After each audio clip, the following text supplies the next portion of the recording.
नमस्कार,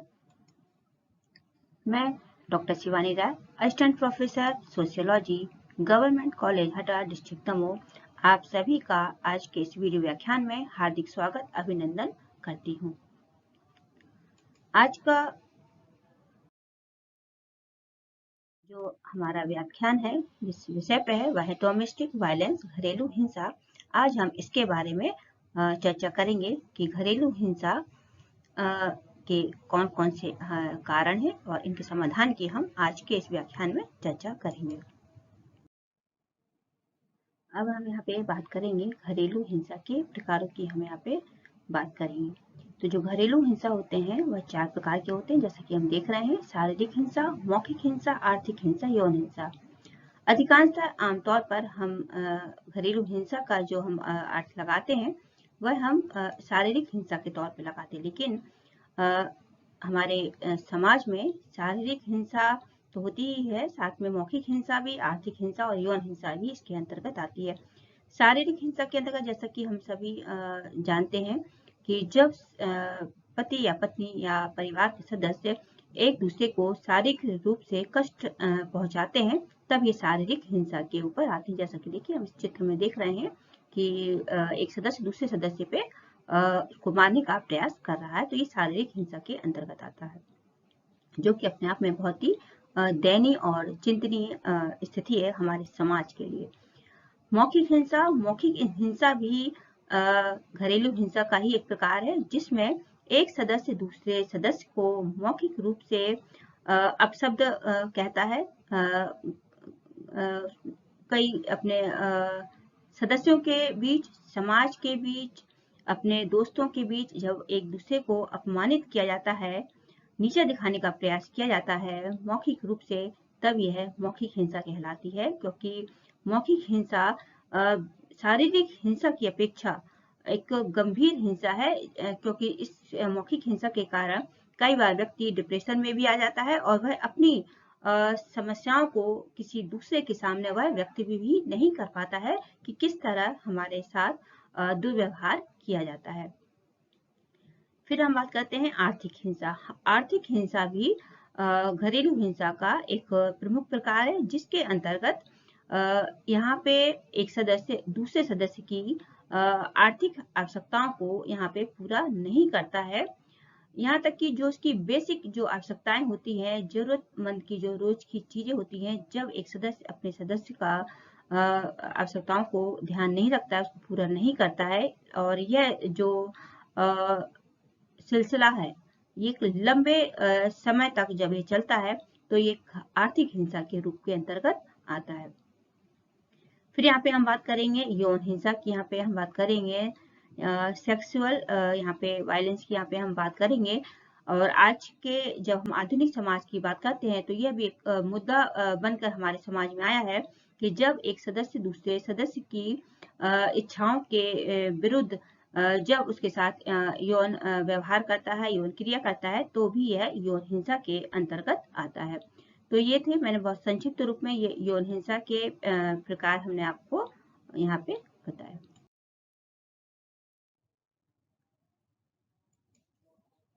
तो हम सबसे पहले बात करेंगे घरेलू हिंसा के कारण। जैसा कि हम सभी जानते हैं कि हमारे समाज में दिन पर दिन जो घरेलू हिंसा है वह बढ़ती जा रही है और कि ये बहुत ही गंभीर विषय बनता जा रहा है, क्योंकि इसके आंकड़े दिन पर दिन बढ़ते जा रहे हैं। तो आज हम देखेंगे कि वो कौन कौन से कारण हैं जिनके कारण जो घरेलू हिंसा है जो हमारे समाज में दिन पर दिन बढ़ती जा रही है। सबसे पहले हम बात करेंगे आर्थिक संकट की। यहाँ पे हम बात करेंगे कि जब परिवार में आर्थिक संकट होता है तो यहाँ पे हम प्रमुख कारणों की बात करेंगे। ऐसे तो बहुत से कई कारण होते हैं, किसी समस्या के पीछे कोई एक कारण उत्तरदायी नहीं होता है, कई कारण उत्तरदायी होते हैं, और उनमें भी कई कारणों में भी प्रमुख कारण जो होते हैं उनकी आज हम यहाँ पे चर्चा करेंगे।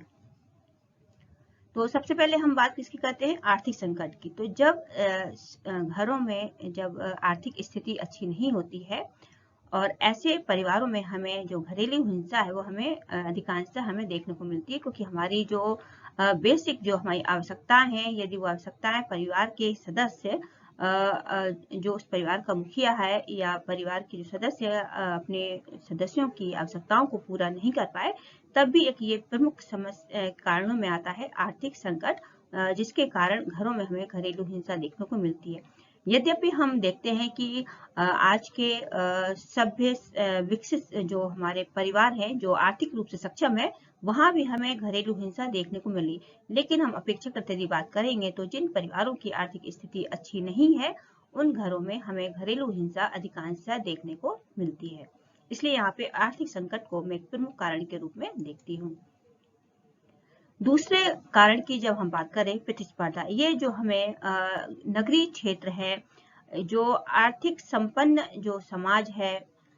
परिवार है, उनके यहाँ हम ये देखने को हम देखेंगे कि प्रतिस्पर्धा, जैसा कि हम देखते हैं कि आज हम घरों में हमारी आर्थिक रूप से हम सक्षम है, सब कुछ है, लेकिन फिर भी हमें घरेलू हिंसा देखने को मिल रही। तो हमारे समक्ष कई प्रश्न सामने को आते हैं कि जब यहाँ पे परिवार शिक्षित है, परिवार आर्थिक रूप से संपन्न है, तो फिर यहाँ पे घरेलू हिंसा हमें देखने को क्यों मिलती है? तो इसमें हम प्रमुख रूप से मैं इसको मानती हूँ प्रतिस्पर्धा। आज हम देखते हैं कि आज हम जो परिवार के अधिकांश जो लोग हैं, अपने पड़ोसियों से, जिस कॉलोनी, जिस समाज में रह रहे हैं, जब वह दूसरे से प्रतिस्पर्धा करते हैं कि इस परिवार में, हमारे पड़ोसी में, हमारे रिश्तेदार में, हमारे समाज में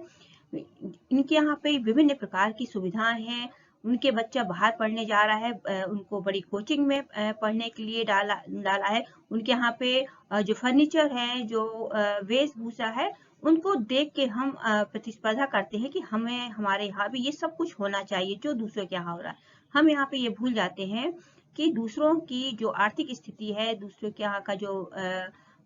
वातावरण है, परिवेश है, उनकी पृष्ठभूमि में, हमारी पृष्ठभूमि में, चाहे वो हम आर्थिक रूप की बात करें, शैक्षणिक रूप की बात करें, हम किसी स्तर की जब हम बात करते हैं, उसमें भिन्नता हमें देखने को मिलती है। लेकिन हम ये सब भूल के हम प्रतिस्पर्धा में लग जाते हैं। उस परिवार में है तो हमारे परिवार में भी ये सब कुछ होना चाहिए, भले ही उसके लिए हम उस सक्षम उन करने में हम पूर्ण हो या ना हो। लेकिन जब प्रतिस्पर्धा जब होने लगती है दूसरे को देख के, तो ऐसे ही परिवार में आप देखिएगा, ऐसे ही परिवार में सबसे ज्यादा हमें जो घरेलू हिंसा है देखने को मिलेगी। जब हम गहराई से ऑब्जर्व करते हैं, उसका अध्ययन करते हैं, तो देखिएगा प्रतिस्पर्धा एक ऐसा कारण है जिसके कारण हमारे शिक्षित समाज में, हमारे नगरीय समाज में जो घरेलू हिंसा है, वो उसका ये प्रमुख कारण है, जिसको मैं देखती हूँ। फिर हम बात करते हैं अशिक्षित। तो अपेक्षाकृत जब हम बात करेंगे, तो जो परिवार अशिक्षित होते हैं, इन परिवारों में हमें घरेलू हिंसा देखने को मिलती है। क्योंकि जो शिक्षित परिवार होते हैं, अध्ययन के दौर पे हम देखते हैं कि जो शिक्षित परिवार होते हैं, वह प्रायः कोशिश करते हैं कि हम आपसी समझ से या उसको हम जो भी हमारे बीच में वैमनस्य है, आपस में विचारों का जो अंतर है ना, उनको हम आपस में उसको सुलझाने की उसको दूर करते हैं। लेकिन अशिक्षित समाज में हम छोटी छोटी बातों पे हम हिंसा पे हम उतारे आते हैं। हम यह नहीं देखते हैं कि इससे परिवार के सदस्यों पर क्या प्रभाव पड़ेगा, या हमारे परिवार का समाज पे, जिस समाज में हम रह रहे हैं, उसका क्या प्रभाव पड़ेगा। तो अशिक्षित समाज के जो परिवार के जो लोग होते हैं, इस पर थोड़ा सा कम विचार करते हैं, इसलिए यहाँ पे घरेलू हिंसा की जो संभावना है अपेक्षाकृत यहाँ पे बढ़ जाती है। फिर हम बात करते हैं पारिवारिक पृष्ठभूमि में अंतर। तो जब परिवार में जब हम देखते हैं कि जब एक लड़की की शादी जब दूसरे परिवार में होती है, और दोनों के परिवार में, उनकी परिवेश में, उनके संस्कार में, उनका जो परिवार का बैकग्राउंड होता है, जब बहुत ज्यादा हम देखते हैं कि भिन्नता है, तब ऐसे परिवार में जब लड़की को एडजस्ट करने में, अनुकूलन करने में, यहाँ उसको परेशानी का संभावना उसको करना पड़ जाती है। तो यदि वो उसमें समझौता नहीं कर पा रही है, उस परिवार से अनुकूलन नहीं कर पा रही है, तब भी यहाँ पे घरेलू हिंसा की संभावना बढ़ जाती है। तो पारिवारिक पृष्ठभूमि में अंतर होने का भी यह प्रमुख कारण है घरेलू हिंसा के लिए। दूसरी हम जब बात करते हैं दूरदृष्टिवादिता का अभाव, यहाँ पे इसका अर्थ यह है कि जब पति पत्नी आपस में, जो परिवार के सदस्य हैं, जब आपस में लड़ाई झगड़ा, कोई भी हो सकता है, जब आपस में लड़ाई झगड़ा करते हैं और हिंसात्मक रूप में जब वह उतर आते हैं, तो वह ये भूल जाते हैं कि हमारे इस जो हमारा व्यवहार है आपस में सदस्यों के बीच में, इसका उनके रिश्ते में, उनके संबंधों में क्या इसका प्रभाव पड़ सकता है। क्योंकि जब हम देखते हैं कि जब दो सदस्यों के बीच में संबंध बिगड़ने लगते हैं, तो भविष्य में उन संबंधों के और बिगड़ने की संभावना बढ़ जाती है, क्योंकि हम भविष्य को बिना देखे हिंसात्मक जो उसमें हम उतर आते हैं, तो उसको दूर करने में बहुत मुश्किल होती है। तो हम उस स्थिति पे ना पहुंचे, दूरदृष्टिवादिता को यदि हम रखते हैं कि ऐसा यदि हम व्यवहार करते हैं अपने सदस्य के प्रति, पति या पत्नी के प्रति हो, या पत्नी का पति के प्रति हो, या अन्य सदस्यों का दूसरे सदस्यों के प्रति जो व्यवहार होता है, उस पर विशेष ध्यान देने की आवश्यकता है, जो सदस्यों में इसका अभाव पाया जाता है। तो यह भी एक घरेलू हिंसा के में वृद्धि में होने का एक प्रमुख कारण मैं इसको मानती हूँ। फिर हम बात करते हैं विचारों में भिन्नता। परिवार सब कुछ है, शिक्षित है, आर्थिक संपन्न है, सब कुछ है, लेकिन जब दो लोगों के विचारों में हमें भिन्नता देखने को मिलती है, और दोनों ही जब व्यक्ति सदस्य अपने अपने विचारों में अड़े रहते हैं और एक दूसरे के को सम्मान नहीं देते हैं, अपने ही विचारों को सर्वश्रेष्ठ मानते हैं, तो जब परिवारों में ऐसी जो सदस्य पाए जाते हैं, इन परिवारों में भी हमें घरेलू हिंसा देखने को मिलती है। क्योंकि विचारों में भिन्नता तो सभी जगह देखने को मिलती है, लेकिन इन विचारों में भिन्नता होने के बाद भी हम आपसी सामंजस्य से कैसे अपने संबंधों को बहुत अच्छे से हम बनाए रख सकते हैं। लेकिन विचारों में भिन्नता भी, जिसको मैं एक प्रमुख कारण के रूप में मानती हूँ, इसलिए विचारों में भिन्नता भी घरेलू हिंसा का एक प्रमुख कारण के रूप है। कुप्रथाएं। कुप्रथाएं, जैसा कि हम जानते हैं कि हमारे समाज में पर्दा प्रथा है, दहेज प्रथा है, बाल विवाह, ये कुप्रथाएं हैं जिनका समाज पे, समाज के सदस्यों पर ना चाहते हुए भी इसका प्रभाव हमें देखने को मिलता है। परिवार में सब कुछ है, किसी प्रकार की कोई परेशानी नहीं है, कोई दिक्कत नहीं है, लेकिन हमारे यहाँ प्रथा है कि हमको सिर में पर्दा डालना है, बड़ों के सामने पर्दा डालना है, घर से निकलना है तो हमें पर्दा डालना है। अभी भी बहुत से समाजों में, भले ही हमारा हम भारतीय संदर्भ में यहाँ पे हम बात कर रहे हैं, हम बड़े बड़े महानगरों में देखते हैं, शहरों में हम देखते हैं, लेकिन अपेक्षाकृत आज भी हमारी जो जनसंख्या है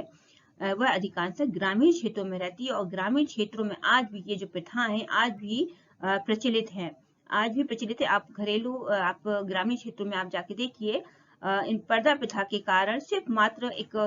जो उस घर का सदस्य है, जिसको पल्लू डालने के लिए, सिर में पर्दा करने के लिए कहा जा रहा है, लेकिन वह उस पर्दे का यदि नहीं डाल रही है या उसका विरोध कर रही है, तो ये भी एक पर्दा सिर पे न डालना भी एक बड़ी हिंसात्मक व्यवहार के रूप में परिवार में देखने को मिलता है, जो कि घरेलू हिंसा का एक प्रमुख कारण है। दहेज प्रथा, जैसा कि हम सभी जानते हैं कि आज भी दहेज प्रथा, कितने ही कानून बना दिए गए हों, कितना ही परिवार शिक्षित हो गया हो, कितना ही परिवार आर्थिक रूप से सक्षम हो गया, उसके बाद भी दहेज के जो लालची हैं हमारे समाज में आज भी विद्यमान है। अधिकांश जो घरेलू हिंसा का कारण है, उसमें दहेज प्रथा एक प्रमुख कारणों में से है। फिर इसके बारे में हम बात करते हैं आत्मनिर्भरता। ये जितने भी मैंने आपको कारण बताए हमारे समाज में, ये सभी कारण आपस में अंतर संबंधित होते हैं। जैसे आत्मनिर्भरता, यदि परिवार के सदस्य, सभी परिवार के सदस्य, पति भी जॉब में है, पत्नी भी जॉब में है, तब भी घरेलू हिंसा होने की संभावना बढ़ जाती है, क्योंकि दोनों ही परिवार अपने परिवार को, अपने परिवार के सदस्यों को संभालने में समय नहीं दे पाते हैं, और दोनों ही आत्मनिर्भर है और आर्थिक रूप से सक्षम है, तो दोनों ही अपना अपना सम्मान चाहते हैं, और दोनों ही एक दूसरे के सामने झुकना नहीं चाहते। तो एक आत्मनिर्भरता एक अच्छी चीज है हमारे समाज में, और होना भी चाहिए, लेकिन कहीं ना कहीं ये आत्मनिर्भरता भी, जो घरेलू हिंसा के मुद्दे हमें देखने को मिल रहे हैं, उनमें से भी एक ये प्रमुख कारण है। तो इसको भी मैं, आत्मनिर्भरता को भी एक घरेलू हिंसा का प्रमुख कारण के रूप में मानती हूँ। ऐसे तो बहुत से कारण हैं जिनके कारण समाज में घरेलू हिंसा बढ़ रही है। और इसके बाद हम बात करते हैं निम्न सोच का स्तर। जैसा कि हम जानते हैं कि हमारे समाज में, सभ्य समाज में भी हमें घरेलू हिंसा को देखने को मिल रही है, लेकिन लोगों की जो सोच है वो बहुत सी छोटी छोटी बातों में आज के समय में अटक के रह गई है। हमारा समाज, चाहे भारतीय समाज हो, हम आधुनिक समाज की हम बात करते हैं, कितना ही विकसित क्यों ना हो गया हो, लेकिन आज भी कई क्षेत्रों में कई लोगों की जो सोच है बहुत से छोटे रूप में बनी हुई है। यानी कि आप बड़े बड़े हम जॉब में हैं और उसके बाद भी, चाहे वो पुरुष हो या महिला हो, उसके बाद भी हमारी जो सोच कैसी है कि नहीं, एक महिला है तो वह उसको पर्दे में ही रहना है, एक महिला है तो वह पुरुष के सामने उसको झुकना ही पड़ेगा, महिला है तो उसको अपेक्षाकृत, पुरुषों की अपेक्षाकृत बोलने की इजाजत भी कम है। ऐसे परिवार जॉब करने के बाद भी परिवारों में आज भी महिलाओं को घर में कोई भी जब डिसीजन होता है, कम हस्तक्षेप की यहाँ पे बात की गई है। तो कहने का मतलब है कि आज भी बहुत से ऐसे लोग हैं जो छोटी छोटी सी बातों को एक बड़ा रूप दे देते हैं, जो कि घरेलू हिंसा की उत्पत्ति का एक प्रमुख कारण के रूप में मैं इसे देखती हूँ। तो हमें जो कम सोच वाले जो स्तर के लोग हैं, ऐसे इनके कारण भी घरेलू हिंसा हमें परिवारों में देखने को मिलती है। इसके बाद हम बात करेंगे समाधान की। समाधान भी आवश्यक है, जैसा कि हम सभी जानते हैं कि समस्याएं में ही समाधान छुपा होता है, कारणों में ही हम समाधान ढूंढेंगे। तो अभी मैंने जितने कारणों की बात करी, उन कारणों में ही समाधान छुपा हुआ है। यदि हम हर कारणों का समाधान करने का प्रयास करें तो हमारे समाज से जो घरेलू हिंसा है उसमें कमी आ सकती है। जैसा कि मैंने कहा कि सबसे पहले हम बात करेंगे कुप्रथाओं की समाप्ति। तो ये जितनी भी हमारे समाज में हमने बात करी थी, बाल विवाह की बात करी थी, दहेज प्रथा की बात करी थी, पर्दा प्रथा की बात करी थी, इन कुप्रथाओं में समाप्त होने की इनकी बहुत ज्यादा आवश्यकता है, खास करके ग्रामीण क्षेत्रों में। जब तक ये कुप्रथाएं हमारे समाज में व्याप्त रहेंगी, बहुत सी समस्याओं का हमारे समाज में जन्म होगा, क्योंकि सिर्फ घरेलू हिंसा ही नहीं, ये कुप्रथाएं कई समस्याओं को जन्म देने का कारण बनती हैं। दूसरी हम बात करते हैं शिक्षित। शिक्षित जो व्यक्ति होता है, शिक्षित जो परिवार होता है, जब हम यहाँ पे घरेलू हिंसा की बात कर रहे हैं, तो जो शिक्षित परिवार होता है या शिक्षित व्यक्ति होता है, तो उनको ये मालूम होता है, क्योंकि वह शिक्षित का मतलब यहाँ पे सिर्फ किताबी ज्ञान से नहीं होता है। जब वो शिक्षित होने के लिए अपने चार दीवारी से बाहर निकलते हैं, चार लोगों से मिलते हैं और सब अन्य दूसरे सभ्य समाजों से भी सब संपर्क में आते हैं, तो उन्हें मालूम होता है कि हमारा व्यवहार हमारे परिवार के सदस्यों के साथ कैसा होना चाहिए। तो जब भी घर में कोई विचारों में भिन्नता की बात आती है या किसी अन्य दूसरे मुद्दे की बात आती है, तो वह आपस में विचार विमर्श करके उन समस्याओं को समाधान करने का प्रयास करते हैं। इसलिए शिक्षित व्यक्ति होना और शिक्षित परिवार का होना बहुत आवश्यक है, और शिक्षित परिवार कई समस्याओं के समाधान के लिए भी बहुत जरूरी है। फिर हम बात करेंगे यहाँ पे जागरूकता। जागरूकता, अवेयरनेस, यहाँ पे व्यक्ति को, चाहे वह पुरुष है या महिला हो, उसको यदि उसके प्रति जो परिवार में हिंसा हो रही है, ऐसी हिंसा जो आपसी समाधान से भी सब प्रकार के प्रयास से भी यदि उसको समाधान, उसका समस्या का समाधान नहीं हो पा रहा है, उसे अपने प्रति जागरूक भी होना चाहिए कि हमारे प्रति जो समाज परिवार का जो व्यवहार है वह कहीं घरेलू हिंसा के अंतर्गत तो नहीं आता है। क्योंकि कई परिवार ऐसे हैं जहाँ पे महिलाओं के साथ जब दुर्व्यवहार किया जाता है, तो उनको यह भी नहीं मालूम होता है कि हमारे साथ जो व्यवहार हो रहा है वह एक आपराधिक व्यवहार है,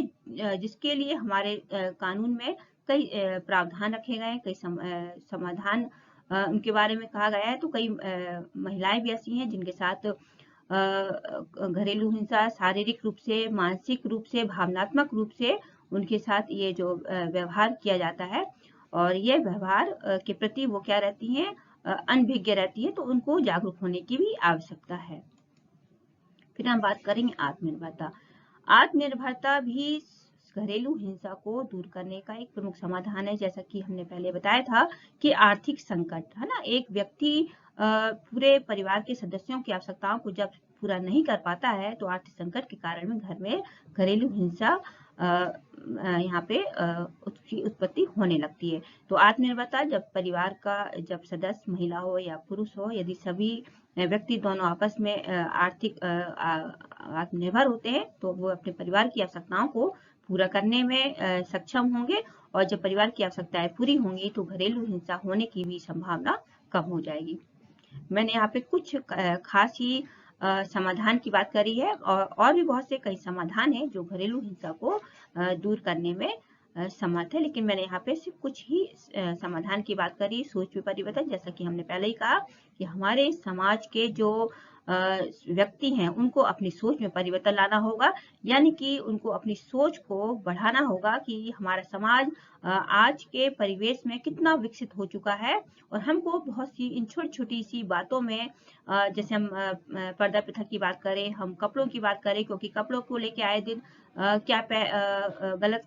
कपड़े यदि पहन रहे हैं उनके पीछे लड़ाई होना, खाने पीने के बीच में लड़ाई होना, खाना अच्छा बनाया है, खाना बुरा बनाया है, आप सिर में पल्लू डाला, कि ये बहुत आज के समय में जिस हम समाज की पढ़े लिखे समाज की आधुनिक समाज की हम बात करते हैं, ये छोटी छोटी बातें बहुत ही निम्न स्तर की कहलाती हैं। तो हमें अपनी सोच से ऊपर उठ के हमें सोचना है, एक मानवता की सोच हमें रखनी है कि जितनी स्वतंत्रता आपको प्रिय है उतनी ही स्वतंत्रता सामने वाले के लिए भी जरूरी है। जितना आप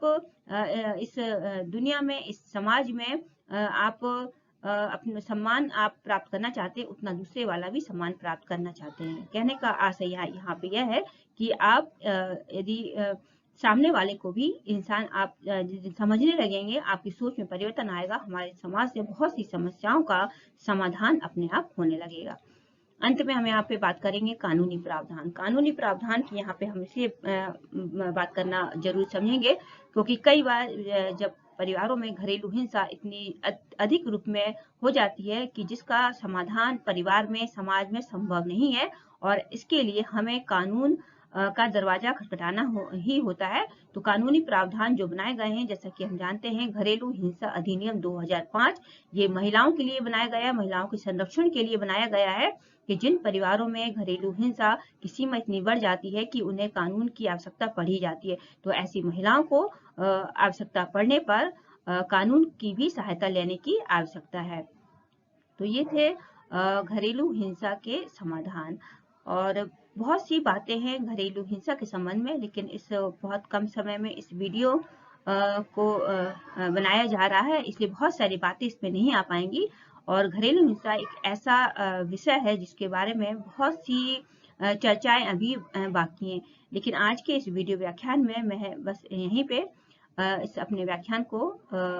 समाप्त करती हूँ और फिर हम एक नए विषय को लेके आपके समक्ष हम हाजिर होंगे। और तब तक के लिए आपका बहुत बहुत धन्यवाद और सभी को नमस्कार।